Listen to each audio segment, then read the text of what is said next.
오늘도 바쁘니 빠르게 알아볼게요. 현재 인천 소래포구 어시장에서 바가지 요금을 근절하고 실내회복을 하겠다며 사과를 했죠. 소래포구는 인천에 1930년대부터 생겼고 연평균 300만 명이 방문하는 수도권의 대표적인 재래 어시장입니다. 하지만 현재는 물치기랑 저울치기로 고객들 뒤통수를 후려갈기는 어시장 이미지로 더 유명하죠. 일단 바가지 요금을 근절하겠다고 나선 것까지는 좋은데 거기에 대한 반응은 싸늘합니다.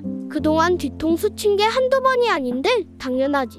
먼저 소래포구가 그동안 고객들 상대로 얼마나 헤쳐먹었는지는 일일이 찾기가 어려울 정도인데 이건 소래포구에 킹크랩을 먹으러 갔다가 뒤통수 맞은 사연. 같이 주문한 물회에 들어있는 낙지는 잘려있지도 않고 튀김은 차갑고 회는 물컹거려서 먹을 수가 없고 기다렸던 킹크랩이 나왔는데 게딱지 안에 오줌 냄새가 나는 물이 흘러넘치고 있죠. 그래서 환불 요청을 하니 못해주겠다며 영업방해로 신고를 하겠다 하고 무전취식으로 형사처벌을 운운하며 협박을 했다고 합니다. 또 이 사람은 꽃게철이라 소래포구에서 화로꽃게 4마리를 샀는데 저울에 무게를 잴 때는 멀쩡히 살아있던 꽃게들이 집에 오니 모두 죽어있고 다리도 싹 다 없어졌다고 합니다. 그래서 죽은 꽃게로 바꿔치기 한 거 아니냐고 물어보니 자기들끼리 다리를 물어뜯는 경우도 있다고 하는데 그럼 물어뜯어서 떨어진 다리는 어디로 갔을까? 그러곤 신고하려면 하라면서 큰 소리를 쳤다고 하죠. 그리고 또 다른 사람은 소래포구에 암꽃게를 사러 방문했는데 자꾸 숫게를 담아주길래 숫게 말고 암깨를 달라고 하니 섞일 수도 있다면서 데려 큰 소리를 치고 결국 암깨로 10마리를 포장해달라고 해서 집에 와서 까보니 암깨는 꼴랑 2마리에 숫게에 8마리. 그렇게 앞에서 따져 제끼고 화를 냈는데도 그 와중에 포장하면서까지도 뒤통수.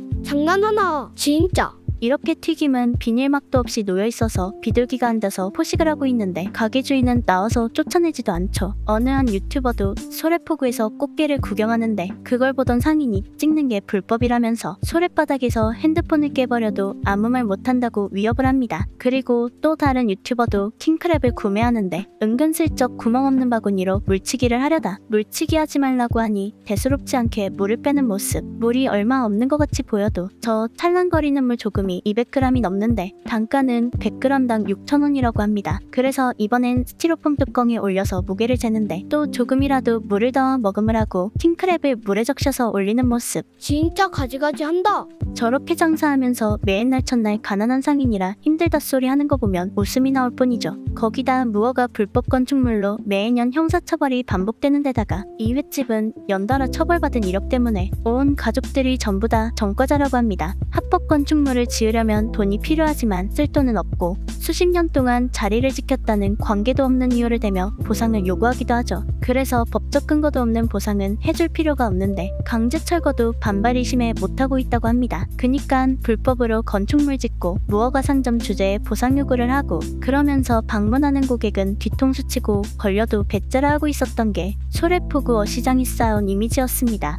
그래서 그런지 이렇게 무릎 꿇고 머리까지 숙여가며 사과를 하는데도 바닥에 나앙나하게 몽소까지 깔아놓고 사과를 한다며 안 이꼽게 보는 거죠. 거기다 이번 바가지 근절 캠페인에 참여한 상인들은 소래포구 전통어시장 상인회, 인천 수협소래 어촌계, 소래 영남어시장 등등에 가입된 상인 100여 명이라고 합니다. 그니깐 다시 말해 저기에 가입하고 참여한 100여 명의 상인을 빼고는 바가지 근절 캠페인에 참여를 안 하는 거라고 보면 됩니다. 이제는 소래포구 가면 소래호구라고까지 부르는 상황인데 지금에 와서야 전체도 아니고 소수만 하는 사과에 신뢰가 있나. 거기다 찾아보니 바가지 근절 선언은 이번에만 한 게 아니라 수년 전부터 해왔었던 연례 행사 같은 거였죠. 도대체 그 근절은 언제쯤 되는 걸까? 그래서 오늘의 남길 한마디. 왠지 내일 당장 가도 바가지 당할 것 같다.